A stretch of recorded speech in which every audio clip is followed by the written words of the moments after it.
Para sa Eat Bulaga Under TVJ Facebook page na may 4 million followers at sa It's Showtime na may 19 million followers. So sa oras na 12:39 PM, ang It's Showtime po ay may kasalukuyang segment na Laro Pick at ang patman ng mga kaparokya ay 100,000 pesos. So hanapin po muna natin ang live ng It's Showtime. So wait lang po tayo mga kaparokya, hanapin po muna natin ang live ng It's Showtime.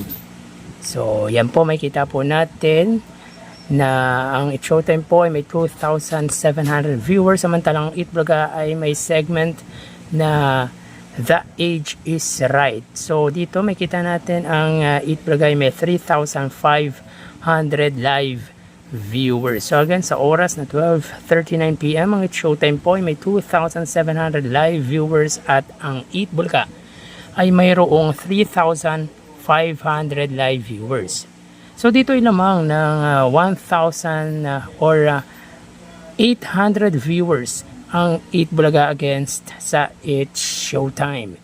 So magawi tayo sa TV Network YouTube channel ng dalawang noontime shows. So unahin natin ang It's Showtime under GMA Network YouTube channel na may 41.1 million subscribers at sa Eat Bulaga naman po under TV5 YouTube channel na may 2.75 million subscribers.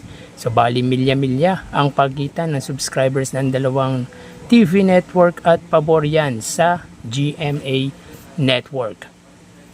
Sa oras na 12:40 PM, ang It's Showtime, sila po ay mayroong 21,000 under GMA Network.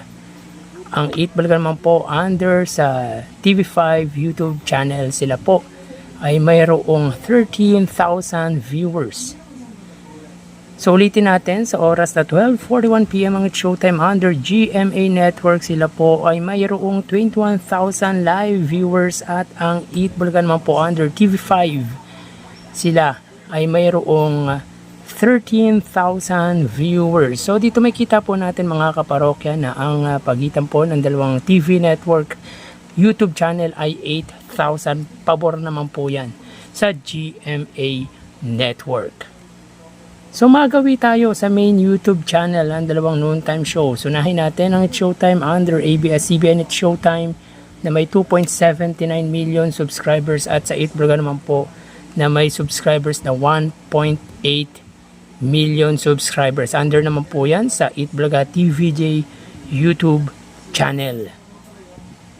So sa oras na 12:41 PM ang It's Showtime, sila po ay may 79,000 viewers. Ang Eat Bulaga naman po, sila ay mayroong 116 or 117,000 viewers.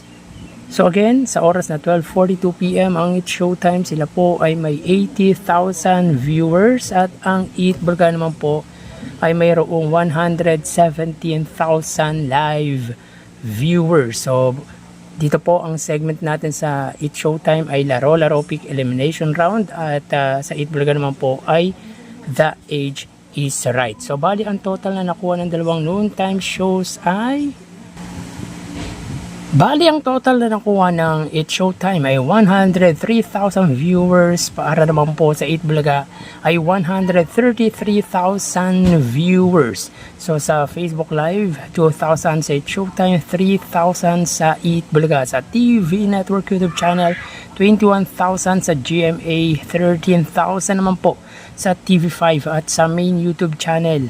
Ang It's Showtime ay may 80,000 viewers at ang Eat Bulaga ay may 117,000 viewers. So dito mga kaparokya ay lamang ng 30,000 views ang Eat Bulaga against sa It's Showtime at ito po ay sa segment, ulitin natin, Laro Pick at The Age is Right. So dito ay wagi at maituturing natin na tambak po ang inabot ng It's Showtime sa Eat Bulaga when it comes sa online viewership ngayong araw po ng Sabado.